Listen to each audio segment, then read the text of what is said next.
नमस्कार. स्थूल सूक्ष्म कारण च्या पुढे आता आपल्याला जायचं आहे. आचार्यांना वंदन करू.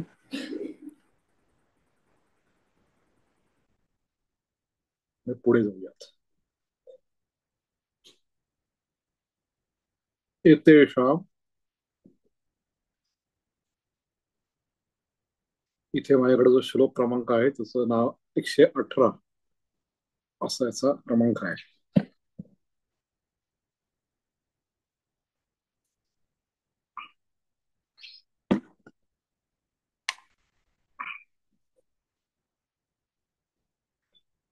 एतेषां स्थूल सूक्ष्म कारण प्रपंचानामपि समष्टिरेको महान् प्रपंचो भवति. यथा अवान्तरवनानां समष्टिरेकं महद्वनं भवति, यथा वा अवांतर जलाशयानां समष्टिरेको महान जलाशयः. आतापर्यंत आपण हे स्थूल सूक्ष्म आणि त्यातला प्रपंच म्हणजे पंचीकृत असं जे काय आहे ते स्थूल पाहिलं.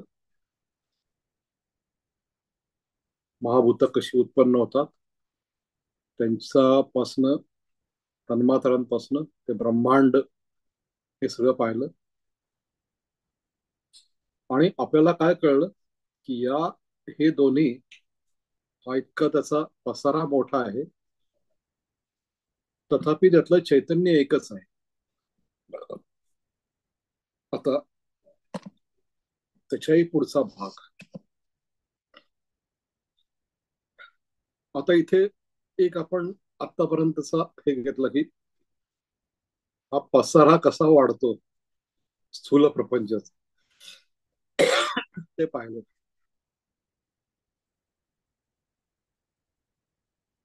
परंतु त्यात असं आहे की ते एका ब्रह्मांडापुरता मर्यादित आहे तो पसारा.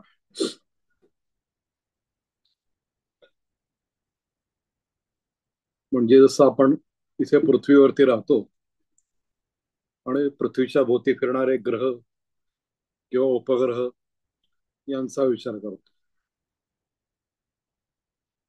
तसा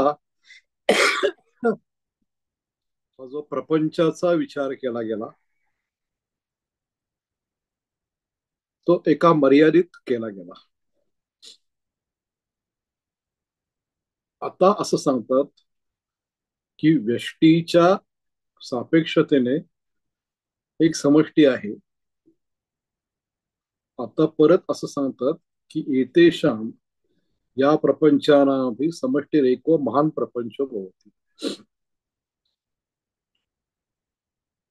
म्हणजे जसं आपण म्हणतो की मी पुणेकर आहे, याची समष्टी काय होते तर मी महाराष्ट्रीयन आहे.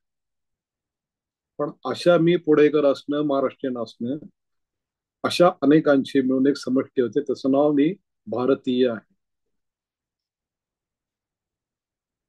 जे मी पुणेकर आहे झाली व्यष्टी माझी. आता माझं जग हे मर्यादित आहे ते कदाचित महाराष्ट्र, असं यांचं म्हणणं आहे की हे एक ब्रह्मांड नाही, अनेक ब्रह्मांड आहेत. मग एतेषां स्थूल सूक्ष्म कारण प्रपंचानामपि समष्टी एको महान प्रपंचो भवति. त्यांचा प्रपंच ही असे अनेक प्रपंच आहेत. ते खगोलशास्त्रज्ञ म्हणतात की आकाशगंगा एक कदाचित आपल्याला दिसते, पण अनेक आकाशगंगा आहेत. तर ही त्यातली भूमिका. यथा अवांतर वनानां समष्टिरेकं महद्वनं भवति. म्हणजे एक वन, एक वृक्ष ते एक वन, एका वनाची समष्टी म्हणजे एक वर्ण. आणि अशा अनेक असं वन नावाचं एक युनिट गृहीत धरलं तर त्याची समष्टी म्हणून महान वन किंवा जलचा थेंब एक, त्याची समष्टी म्हणजे जलाशय, तलाव म्हणा, नदी म्हणा, समुद्र म्हणा. अशा अनेक समुद्रांची म्हणून एक समष्टी. आणि पुढचा मुद्दा स्वाभाविकच असा आहे की याच्यामध्ये पडणारं प्रतिबिंब किंवा याला महत्वनाला व्यापून असणारं आकाश एकच आहे. एतत् उपयुतम वैश्वानरादि ईश्वर पर्यंतम चैतन्यम अपि अवांतर वनावच्छिन्न आकाशवत वा अंतरजलाशय वा अंतरजलाशयगत प्रतिबिंब आकाशवच्च एकम एव. म्हणजे या व्यष्टीमध्ये पडणारं प्रतिबिंब किंवा व्यष्टीला व्यापून असणारं आकाश जसं एकच आहे,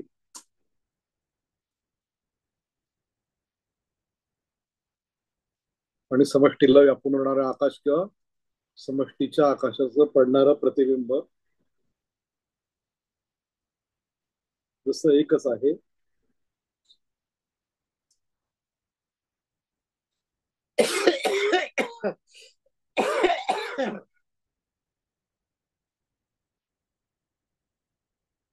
तसं या महत्वनामध्ये पडणारं प्रतिबिंब, महत्वनाचं व्यापून उरणारं आकाश किंवा महत जलाशयामध्ये पडणारं आकाशाचं प्रतिबिंब एकच आहे. आता पुढे एक आपण दोन टप्प्यावरती आलो. एक व्यष्टी, दुसरा त्या व्यष्टीच्या सापेक्षतेने एक समष्टी, आणि त्या समष्टीच्या सापेक्षतेने आणखीन कुठली तरी महान समष्टी. आणि परत गृहीतक काय की अशा महान सृष्टीला व्यापून उरणारं आकाश किंवा अशा महान सृष्टीच्या महत् त्याच्यामध्ये पडणारं प्रतिबिंब हे एकच आहे. याचं सगळ्याचं चैतन्य एकच आहे हे सांगायचं. अभ्याम म्हणजे या दोन्हीमुळे महाप्रपंच तत् उपैत चैतन्याभ्याम, म्हणजे महाप्रपंच आपण सूक्ष्म शरीर पाहिलं, त्याच्या पुढचा टप्पा म्हणजे पंचीकृत हा भाग पाहिला, त्याच्या पुढे महाप्रपंच म्हणजे पृथ्वी, आकाशगंगा, अनेक आकाशगंगा. मी महाराष्ट्रीय, मी पुणेकर, मी महाराष्ट्रीय, मी भारतीय. म्हणजे हे पर्यावरणवादी आहेत खूप वेळा वन अर्थ फुटप्रिंट असा शब्द प्रयोग करतात. ही पृथ्वी एकच आहे असं अशा पद्धतीने विचार करतात. वेदांतांच्या मते अशा पृथ्वी सुद्धा अनेक असतील. तर महाप्रपंच तद उपहित चैतन्याभ्याम, महाप्रपंच आणि तद उपहित चैतन्य त्याला जोडलेलं चैतन्य आहे. तप्ताय पिंडवत अविविक्त सद अनुपहितम चैतन्यम सर्वम खलिदम ब्रह्म इति महावाक्यास वाच्यम भवति आणि विविक्तम सल लक्ष्यम अपि भवति. हा भाग आपण पाहिला होता. वाच्य आणि लक्ष्य. वाच्य म्हणजे ज्याचा शब्दशः अर्थ आपण घेत असतो तो वाच्य अर्थ. म्हणजे मी म्हटलं नमस्कार, याचा अर्थ होता नमस्कार. पण त्या नमस्कार कुठल्या परिस्थितीत म्हणतोय याच्यावरती मला आनंद वाटलेला आहे, कसं काही फार मोठा फरक पडलेला नाहीये. औपचारिकता म्हणून करतोय हे त्यातनं गोष्टी माझ्या बोलण्याच्या त्या लई वर्ण म्हणा किंवा बोलण्याचा जो माझा बाज असेल त्याच्यावरनं स्पष्ट होते. त्याच्या पुढे व्यंग्य अर्थ असतो. म्हणजे तुम्ही आलात, आनंद वाटला, या या या, बसा बसा बसा. तर आनंद वाटला इथपर्यंत एक लक्ष, आणि या या बसा बसा तुमचं स्वागत आहे, हा त्यातला व्यंग्य सुचवायचं. किंवा तुम्ही भेटलात, मला काही फारसा फरक पडेल नाही, झाला असतो तुमचं बोलणं, तर आता निघा, हे त्यातनं सुचवायचं असेल. आपण अनेक राजकारण्यांच्या अशा सवय ऐकल्या असतील. ते म्हणतात खूप वेळा, काय आणखीन, काय आणखीन, याचा अर्थ झालं तुमचं, आता निघा. ते व्यंगी. तर इथे त्यांनी सांगितलंय की हे जे चैतन्य आहे, अविविक्त, अनसेपरेटेड, हे जे चैतन्य आहे तेच महावाक्याचं सर्वम खरीदम ब्रह्म, हे आपण आपल्या तम प्रत्यक्षम ब्रह्मासी याच्यात याच्यात ऐकलेलं आहे. ते जे ब्रह्म आहे ते सर्वम खलविदम, सर्वम खलु इदम, या वाक्याचं वाच्य, जे त्याला अभिप्रेत सांगायचे ते आहे. आणि विविक्तम सत, जे त्याच जर का तुम्ही एक अनालाइज केलं की चैतन्य वेगळं आणि त्याच्यातलं प्रपंच वेगळा, तर ते त्याचं लक्ष पण आहे. आता हे जरा समजून घेऊयात. म्हणजे जसं तप्ताय पिंडवत, असं त्यांनी त्याला दृष्टांत दिलेला आहे. तर आपल्याला लोखंडाचा गोळा, तर त्या तापलेल्या लोखंडाच्या गोळ्यामध्ये काय असतं, तर तो तापलेला लोखंडाचा गोळा नावाचा जो काही वस्तू असते त्याच्यामध्ये लोखंडाचे गुण असतात, की ते वजनाला जड असतं, आकाराने गोल असतं, हे सगळे त्याचे गुण. आणि तापलेला असणं हे त्या अग्नीचे गुण. आता आपण जेव्हा म्हणतो तुपाने भाजलं किंवा गरम गरम पाण्याने भाजलं, आंघोळीच्या पाण्याने चटका बसला, ते तुपाचं आमच्याकडे आम्ही औषधं करतो, तेलाने भाजलं, तुपाने भाजलं असं म्हणतात. तर आता तेलाने भाजला जर का सामान्य वाक्प्रयोग केला, तर कुठल्या तेलाला हात लावायची आपली हिंमत होणार नाही. किंवा आपला रोजचा व्यवहार म्हणजे तवा, तव्याने भाजलं, असं जेव्हा आपल्या घरातली माता भगिनी म्हणते, पोळ्या करणारी, भाकऱ्या करणारी आपली माता भगिनी म्हणते की जरा मला तव्याने भाजलं, तर ते तवा नावाच्या त्या वस्तूने भाजलेलं नसून तवा अधिक त्यातला तापलेपणा नावाचं एक दोन्हीचं मिळून जे काय तयार झालेलं आहे त्याचा परिणाम झालेला असतो. तो तवा तापलेला नसता तर भाजला असतं का, नसतं भाजलं. किंवा नुसती जगात उष्णता दुनियाभर आहे की, पण ती दुनियाभर असलेली उष्णता जर का या तवा नावाच्या एका उपाधीला घेऊन आली नसती तर भाजलं असतं का माझ्या हाताला, नसतं भाजलं. तर तसंच इथे सांगितलंय की हे दोन्ही तुम्ही एक मानलात तर ते सर्वम खरीदून ब्रह्माचं वाच्य आहे. म्हणजे तेच आम्हाला सांगायचं. म्हणजे तापलेला लोखंडाचा गोळा नावाचं तुम्ही जर का एकच युनिट गृहीत धरलं, म्हणजे हा आमच्याकडे असा आयुर्वेदामध्ये शब्द प्रयोग केला जातो, एक प्रभव आणि समुदाय प्रभव, एक प्रभव आणि समुदाय प्रभव, किंवा कधी कधी समूर्छना अशी पण एक कल्पना सांगितली जाते. ती माहितीपुरती सांगतोय, मला काय आयुर्वेदाचं ज्ञान द्यायचं नाही. पण त्याच्यामध्ये फरक काय केला जातो की एकाच अस्तित्व आणि त्यात एक किंवा अधिकांचं गटाचं अस्तित्व, याच्यामध्ये फरक पडतो. एकाचं अस्तित्व आणि त्या गटाचं अस्तित्व याच्यामध्ये फरक पडतो. हा आपल्याला अनुभव असतो. म्हणजे घरात एखादा मुलगा असेल तर तो आईचं आजीचं ऐकू शकतो. जेव्हा त्याच्याबरोबर त्याची कोणतरी एखादं भावंड आलं की आजीचा स्वाभाविक सूर असतो की उच्चार मांडलाय, मग ते प्रेम जितकं असेल किंवा ज्या पद्धतीने व्यक्ती करायची असेल त्याप्रमाणे मेल्यांनी कार्ट्यांनी वगैरे वगैरे वगैरे.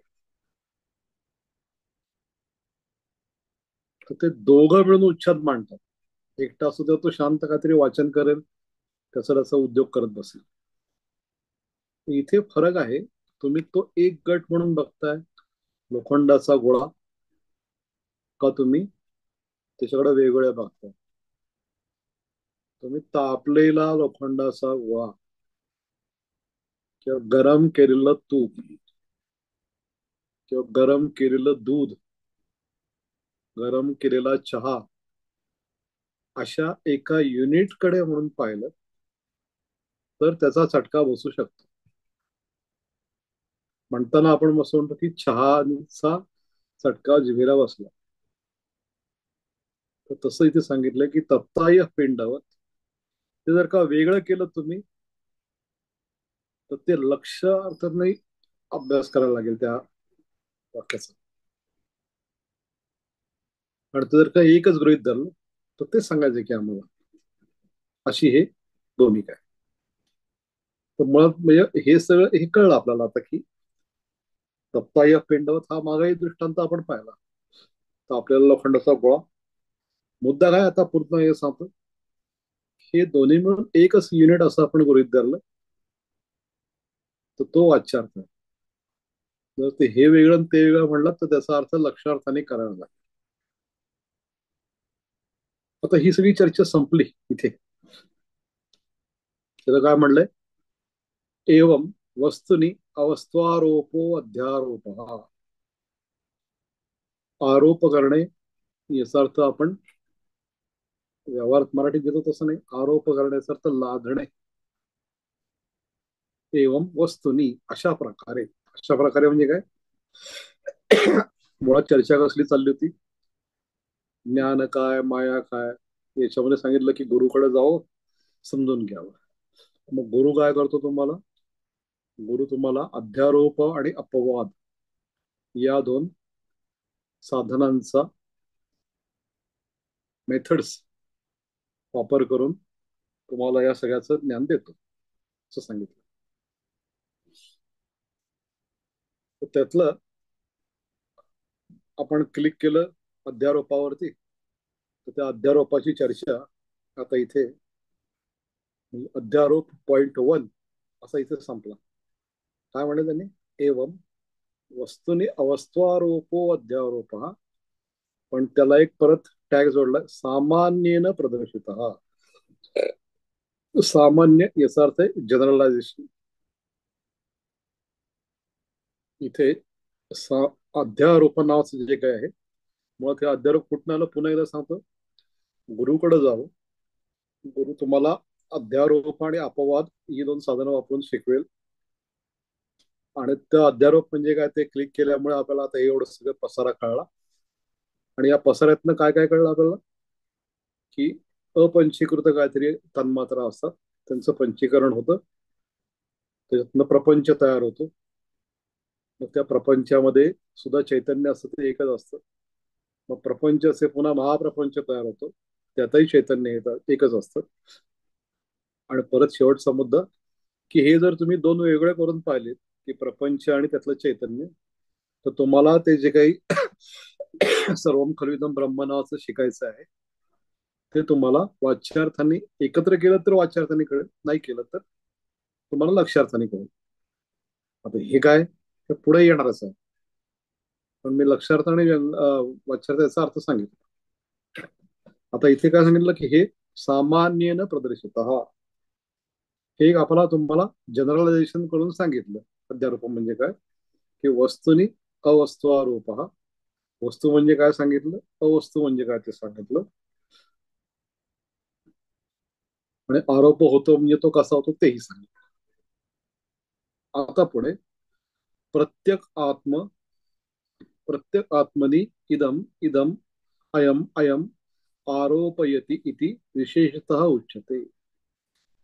प्रत्येक आत्मनि, प्रत्येक वेगवेगळ्या आत्म्याला, इदम इदम, हा हा हा, अयम अयम, हे हा हा हा, हे असं जे आरोपयति इति तत् विशेषतः उच्यते. मगाशी सांगितलं जनरलाइज्ड, आता सांगतात स्पेसिफिक काहीतरी. विशेषतः म्हणजे स्पेशालिटी नाही, विशेषतः म्हणजे काहीतरी वेगळे पण त्याचं. आणि त्याचा पुढचा भाग सुरू करा. काय सांगितलं? अतिप्राकृत असतो आत्मा वै जायते पुत्रः इत्यादी श्रुतेः स्वस्मिन्नेव पुत्रेऽपि प्रेमदर्शनात् पुत्रे पुष्टे नष्टे चाहमेव पुष्टो नष्टश्चेति इत्यादी अनुभवाच पुत्र आत्मेती वदती. अतिप्राकृत असते, अतिसामान्य माणसं जी असतात ती काय करतात? त्यांना माहिती आहे की आत्मा होई जायते पुत्र हा नावाची श्रुती आहे. म्हणजे त्याला तर काय आपण चर्चा करायची नाही, श्रुतीने सांगितलंय म्हणल्यानंतर आवाजच बंद. साक्षात श्रुती प्रमाण आहे, त्याच्यामुळे त्याच्यावरती त्याच्या प्रमाणाची शंका नाही. मग ते काय करतात? स्वतःच्या पुत्रावरतीच प्रेमदर्शनात पुत्रे पुष्टे अहमेव पुष्टो, बाळ माझं जेवलं की मीच बरं वाटतंय म्हणून. पुत्रे नष्टे अहमेव नष्टो, बाळाला काही झालं की मलाच त्रास झाला. इत्यादी अनुभवाच, असा त्यांना अनुभव येतो. हा आपलाही अनुभव आहे सगळ्यांचा. आपण म्हणतो ना की या मुलात माझा जीव अडकलाय, आणि हे जीव अडकणं फार, मुलगा 70चा आणि आई 90ची असली तरी चालू राहतं. मी पाहिलेत अनेक अशी की 65च्या मुलाला त्याची 85 वर्षाची आई विचारते, बाळा जेवलास का, दमलास का? आणि तुझा 65चा मुलगा आहे, त्याची मुलगी पण साधारणपणे 40ची. ती म्हणते की अगं आजी बास की आता, आता मला छोटं पिल्लू आहे तिची चौकशी करायचं सोडून तू तुझ्या पिल्लाची नको चौकशी करू. असं काही मी घटना पाहिली. त्यामुळे हे अतिप्राकृत जे असतात ते, मुलाला काही झालं मला काही झालं, चांगलं झालं मुलाचं माझं चांगलं, मुलाचं वाईट माझं वाईट, ते पुत्रालाच आत्मा म्हणतात. हा झाला एक, म्हणजे एक काय, एक वर्ग की ते पुत्रालाच आत्मा म्हणतात. पुढचा एक आत्मा आहे, पुढचा एक वर्ग आहे, तो काय म्हणतो? चार्वाक असतो. तर चार्वाक हा एक व्यक्ती नाहीये. सरकार नावाचा चित्रपट आहे, त्याच्यामध्ये एक जो स्वामीजी नावाचा एक खलनायक आहे, तो आदमी को मारने से पहले उसकी सोच को मारो नावाचा एक त्याच्यामध्ये संवाद आहे. तर इथे चार्वाक ही एक सोच आहे. दर्शनांबद्दल आपण पाहिलं की सगळी दर्शनं की माझून सृष्टीचं नातं काय, मी इथं कशाला आलो, आता आलो तर काय करू, याचा विचार करतो. तसा एक अत्यंत वेगळ्या पद्धतीने विचार करणं की जो वेद प्रामाण्याकडे लक्षच देत नाही, वेद प्रामाण्य मानतच नाही, असा एक वर्ग पुरातन कालापासून आहे. आता असे आहे की चार्वाकांनी स्वतः काहीतरी लिहून ठेवले असे काही नाहीच. त्यामुळे खूप वेळा असं होतं की चार्वाकाशी टिंगल करण्यासाठी जे काही लिहिलं गेलंय त्याच्या आधारे खूप वेळा म्हणतो ऋणम कृत्वा घृतम पिबेत, असं चार्वाकांनी लिहून ठेवलंय असं काही नाही. पण तो विषय आता नाहीये. चार्वाक या विषयावरती कधी संधी मिळाली तर स्वतंत्रपणे बोलू. इथे आता वेळ घालवावा असं वाटत नाही. हा वर्ग झाल्यानंतर कदा तरी एखादा इच्छा असेल लोकांची, चार्वाक या विषयावरती एखादं छोटस सत्र आपण करू. तर हे चार्वाक काय म्हणतात? सवा एष पुरुषो अन्नरसमय, हा अशी श्रुतीच आहे ना, त्याच्याने सांगितलं ना. म्हणजे मुळात चार्वाक वेदप्रामाण्य मानत नाही. पण आता त्यांना काय करायचं? आता त्यांना स्वतःच मत सिद्ध करायचं. मग तेवढ्या पुरतं मानतात. मग ते काय म्हणतात की ही बघा, ही श्रुती आहे ना तुमची. मग प्रदीप्त गृहात स्वपुत्रम परित्यज्य अपि स्वस्य जर तुमचा मुलगा, जर का तुमचा आत्मा असेल, इथे आग लागली घराला, तर त्याच्यातनं तो मुलगा तिथे आतमध्ये आहे, त्याला सोडून स्वतः बाप बाहेर पडला आणि मी पडलो की बाहेर? मग माझा आत्मा कुठं बाहेर? मी पडलो बाहेर. म्हणजे माझा जो पुत्र नावाचा आत्मा आहे तो कुठं बाहेर आला? मी आलो बाहेर. ती जशी माकडीची कथा आपल्याला माहिती, की पाणी भरायला लागलं तळ्यामध्ये, तेव्हा त्या माकडीने शेवटी त्या मुलाला आपल्या पायाशी घेऊन त्याच्यावरती उभे राहिले. तसं हा जो काय पिता आहे, तो आत्मा, माझा आत्मा अन्न रसमय आहे. मी जे खातो त्याच्यापासून माझा आत्मा बनलेला आहे. माझा मुलगा हा काही माझा आत्मा नाही. पावसात त्याचं तो बघेल. तर मुद्दा असा की, आणि शेवटीच सांगतो परत, हे आपल्याकडे गंमत आहे बघा. म्हणजे आपल्या एकूण पिक्चर मी म्हणतोय की अनेकांना इतिहासाचा अभ्यास हा स्वतःच्या मताला पूरक असं सांगायचं असतं. गमतीदार भाग असतो इतिहास म्हणजे. अगदी आपल्या घरातला, म्हणजे काल परवा घडलेल्या गोष्टीचं सुद्धा, मग तू त्याला तू असं केलंस, इथपासून मग ऐतिहासिक महापुरुषांनी त्यांनी त्याला असं केलं, तर त्यांनी त्याला असं केलं, तर याच्या मागे हे काय होतं, भूमिका काय होती त्याची. त्यांनी त्याला कृती अशी केली ती, मग मी पण आता कृती अशी. तर तसं इथे चार वाक करतात. ते काय सांगतात? सवा एष पुरुषो अन्नरसमय, तैत्तिरीय उपनिषदे श्रुती. मी ते सांगतो की हा मी आज जो आहे, मी स्थूल आहे, मी कृष्ण आहे. स्वस्य निर्गमनात, निर्गम दर्शनात, त्या आग लागलेल्या घरातनं मी बाहेर पडलोय, मला दिसतंय. तर मी स्थूल आहे, मी कृष्ण आहे, असा माझा अनुभव आहे. मग स्थूल शरीर हेच आत्मा आहे असं ते दुसरे चार वाक म्हणतात, किंवा हे चार वाक म्हणतात. तर तसं लक्षात घ्या की चारवाक एक, चारवाक दोन असं काही नाही. चारवाक ही एक सोच आहे. अपरश्चारवाक हा पुढचा श्लोक. अपरश्चारवाक हा, अपर म्हणजे दुसरे चारवाक. आता परत एक चारवाक नंबर, दोन चारवाक नंबर असं नाहीये. तर चारवाकांमधले काही जण म्हणजे काय, जे वेदप्रामाण्य मानत नाहीत आणि जे बाकी काही प्रमाण मानत नाहीत, केवळ एक प्रत्यक्ष नावाचं प्रमाण मानतात. तसं याने प्रत्यक्ष सांगितलं, अहो इथं मी प्रत्यक्ष पाहिलंय की माझा मुलगा तिथे त्या जळत्या आगीत आहे आणि मी तर बाहेर पडलोय. मी जाड आहे, मी बारीक आहे. आणि परत तुमची श्रुती आहेच की, जी श्रुती ही त्याने फक्त प्रत्यक्षाला आधार म्हणून घेतलेली आहे. तर हे पुढे अपरश्चार वाका ते काय म्हणतात? तेह प्राणाः प्रजापतीं पितरमेत्युचु, छांदोग्योपनिषद इत्यादी श्रुते हे इंद्रियाणाम अभावे शरीर चलनाभावात काणोहम, बधिरोहम इत्यादी अनुभवाच इंद्रियाणी आत्मा इति वदंती. आता ते दुसरे चार वाक, अपर म्हणजे, अपर शब्दाचा अर्थ इतर. कधी कधी अपर याचा अर्थ हीन असा होतो. हीन खाली, पर, अपर. हे आमच्या वर्गामध्ये, आमच्या महाविद्यालयामध्ये शिक्षक होते, छान होते. त्यांनी प्रश्न विचारला होता की लोअर परेल आणि अपर परेल यातलं फरक कुठलं आणि अपर कुठलं. तर यातला एक थोडासा तर्काचा भाग त्यांना शिकवायचा होता. हा सांग, तू सांग असं मला म्हणल्यानंतर म्हणलं, सर आपण कुठे उभे राहतो त्याच्यावरती ठरेल हे.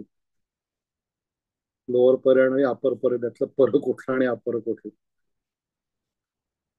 किंवा तुम्ही आर्थिक पातळीवरती बघितलं तर लोअर परेल आणि अपर परेल यातलं पर आणि अपर ठरेल. तर इथे अप्पर परेल आणि लोअर याच्यातला भाग वेगळा आहे. जसं इथे अप्पर इंदिरानगर आहे, पुण्यात लोअर इंदिरानगर आहे. तर यातलं पराभरत्व कसं ठरेल? जर का मी सासवडला उभा असेल तर अप्पर इंदिरानगर हे मला जवळचं ठरेल आणि लोअर इंदिरानगर हे लांबचं ठरेल. जर मी विवेवाडीत उभा असेल तर लोअर इंदिरानगर हे जवळ आहे, म्हणजे पर आहे, आणि अपर इंदिरानगर हे त्याचं नाव असलं तरी मला ते परच आहे. त्यातला तर्काचा भाग समजून घ्यायचा. तर ते म्हणतात की इंद्रियाणाम अभावे अन्नरसमय आहे, हे ठीक आहे, ते तुमचं मत आहे, तुमचं बघा. पण इंद्रियांचा अभाव असेल तर शरीर चालत नाही हो. चालत नाही म्हणजे काय? मग मला ऐकायला येत नाही, मी बधिर आहे, मी बहिरा आहे, मी मुका आहे, अशी जी जाणीव होते, त्याच्यामुळे इंद्रिय हीच आत्मा, असं दुसऱ्या चार भागाचं म्हणणं. आता आणखीन एक चार भाग आहेत. ते म्हणतात की अन्यो अंतर आत्मा प्राणमया हा इत्यादी श्रुते प्राणाभाव इंद्रियादी चलन अयोगात अशनायावान अहम विपासावान इत्यादी अनुभवाच प्राण आत्मा इथे वदंती. मला सांगायचं काय? प्राणाला आत्मा म्हणतात का? तर प्राणाचा अभाव असेल तर इंद्रिय चालत नाही. मी पहिल्यांदा सांगितलं की देह हा आत्मा, दुसरे म्हणतात की इंद्रिय हा आत्मा, हे म्हणतात की अहो, तो प्राण नसेल तर तो देह चालत नाही. मग मला भूक लागली आहे, मला तहान लागली, या जाणीवा होत नाही. अशा जाणीवा एरवी होतात, म्हणून प्राण हा आत्मा. पुढचे चार वाले ते म्हणतात अन्यो अंतरात्मा मनोमय हा, आणि त्यांचं ते म्हणजे मन हा आत्मा आहे असं त्यांचं म्हणणं आहे. आणि त्यांचा तर्क काय? श्रुते हे मनसी सुप्ते प्राणादेर अभावात अहम संकल्पवान अहम विकल्पवान इत्यादी अनुभवाच मन आत्मा इति वदन्ति. मनसी सुप्ते, मन जर का झोपलं, व्याख्या पाहिली आपण आहे त्याची. यदा तू मनसी क्लांते कर्मात्मान क्लमान्वित क्षयोभ्यो निवर्तन्ते तदा सफिती मानव. एकदा का तुम्ही झोपलात की त्या प्राणादीचं काही फार औचित्य राहत नाही. मग काय होतं? मी संकल्पवान आहे, मी विकल्पवान आहे, असं काय अनुभव येत नाही. म्हणून मन हा आत्मा आहे. आता पुढचा भाग बौद्धस्तु अन्योंतर आत्मा विज्ञानमय इत्यादी श्रुते कर्तृभावे करणस्य शक्य भावात अहम कर्ता अहम भोक्ता इत्यादी अनुभवाच बुद्धिरात्मेती ओरंती. आता इथे असं झालंय की बौद्धांचे सुद्धा अनेक पंथ उपपंथ विचारसरणी आहेत. यांनी त्यांना जे त्याला उपलब्ध झाले बौद्धांचं साहित्य त्यावर आधारित मत मांडलेलं आहे, हे लक्षात घ्या. म्हणजे नंतर कधीतरी असं होऊ शकेल की अहो असं तुम्ही मांडले, यांनी काय आपला रट्टा मारलाय बौद्ध असं म्हणतात, कुठे पुढचे बौद्ध असं म्हणतात. तर हे त्या लेखकाला त्या वेळेला जे उपलब्ध झालं असे साहित्य त्याच्यावरती आधारित त्याचं ते मत आहे. म्हणजे कुठलाही भारतीय विचार वाचन असताना मी काय म्हणतो सांगतो की त्याचा ते कुठल्या भौगोलिक परिस्थितीत आहे आणि कुठल्या काळातला आहे याचा एक अभ्यास करायचा. म्हणजे अनेक गोष्टी स्पष्ट व्हायला लागतात. म्हणजे इथे असं आपण म्हणायचं का की वेदांत सरांनी बौद्धांची टिंगल केली नाही, अनुवाद केलेला आहे. आणि कुठल्या या काळातल्या या लेखकाला त्या काळातल्या तिथल्या बौद्ध लेखकांचं जे काही उपलब्ध झालं त्याचा प्रतिवाद केलेला आहे. पुन्हा एकदा सांगतो, या लेखकाला त्याच्या काळात त्या काळातल्या बौद्धांचं जे काही उपलब्ध झालं त्याचा प्रतिवाद यांनी केलेला आहे. कदाचित ते मत बदललं असेल, आत्ता इथे आपल्याला माहिती नाही, तर त्याची चर्चा उभं म्हणणं काय बौद्धांचं त्यांच्या मते की विज्ञानमय असं श्रुती आहे. कर्ता जर का नसेल तर करण्याची शक्ती चालत नाही. रामेन बाणेन हतो आली, जर का रामच नसेल त्या बाणामध्ये किती ताकद असू नये, उपयोग काय? मग ती अहम करता, मी करता आहे, अहम भोगता, मी भोगतो आहे, हा सुद्धा जो मला अनुभव येतो त्याच्यावरनं बुद्धी आत्मा हे असं म्हणतात.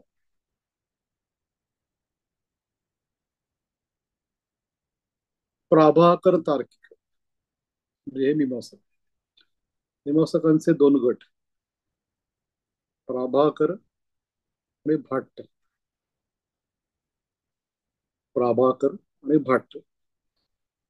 तर ते काय म्हणतात, हे मीमांसा मुळात वेदाला सर्वश्रेष्ठ प्रामाण्य मानणारी परंपरा. म्हणजे खरं म्हणजे असं आहे की मीमांसा आणि वेदांत एकमेकाला पूरक आहे. म्हणजे मीमांसेनी जी काही त्यांचं प्रवचन केलेली आहे, ती वेदामध्ये काहीही चुकीचं नाही, गोंधळ नाही, हे सांगण्याची एक सिस्टमॅटिक रचना. म्हणजे जसं आपल्याकडे घटना नावाचा प्रकार आहे ना भारतीय, की कुठलीही समस्या तुम्हाला आली ती सोडवण्याचा एक एक आराखडा तयार करून ठेवला आहे. त्याला आपण संविधान किंवा घटना असं म्हणतो. की दोन जणांमध्ये कुठलेही वाद असो, दोन राज्यांमध्ये असो, दोन व्यक्तींमध्ये असो, तर ते सोडवायचे कसे याची एक पद्धत आहे. म्हणजे एखाद्या माणसाला वाटलं की आम्हाला हा वाद असं सोडायचा, तर नाही, त्याला परवानगी नाही. यादृच्छिक परवानगी नाही, त्याला एक एक आराखडा आहे. या आराखड्यानुसार तू निर्णय घे. निर्णय शेवटी तो वेगळाच घ्यायला लागतो, पण तो आराखडा निर्णय सांगत नाही. निर्णय हा निर्णय घेणाऱ्यालाच घ्यावा लागतो. तथापि आराखड्याला बांधील राहून घ्यायला लागतो. आणि हे जे आपल्या भारतीय संविधानाचं प्रचंड मोठं यश आहे, त्याच्यामुळे आपण आज खरं म्हणजे टिकून आहोत. अनेक देशांच्या तुलनेत आपली संविधान हे फार आदर्शभूत मानलं जातं. तर मीमांसा हे काय, ती जी रचना आहे, वेदवाक्यांच्या अर्थनिर्णयाची रचना आहे. तथापि त्या अर्थनिर्णयाच्या मध्ये दोन मोठी स्कूल्स ऑफ थॉट आहेत. म्हणजे इथे असं आपण पाहिलं वेदांतामध्ये, एक जण म्हणतात ते आकाश आणि जसं सगळ्याला व्यापून एकच आहे, आणि एक जण म्हणतात की आकाशाचं पडणारं प्रतिबिंब एकच आहे. असे दोन त्यांच्या मांडणीच्या पद्धती आहेत. तसंच मीमांसकांचे पण दोन प्रकार आहेत. दोन प्रकार म्हणण्यापेक्षा त्यांचे दोन स्कूल्स ऑफ थॉट्स आहेत. भाट्ट मीमांसक आणि प्राभाकर मीमांसक. तर प्राभाकर तार्किक याचा अर्थ प्राभाकर मीमांसक हे काय आहे, ते आपण उद्या पाहूया. आज थांबू.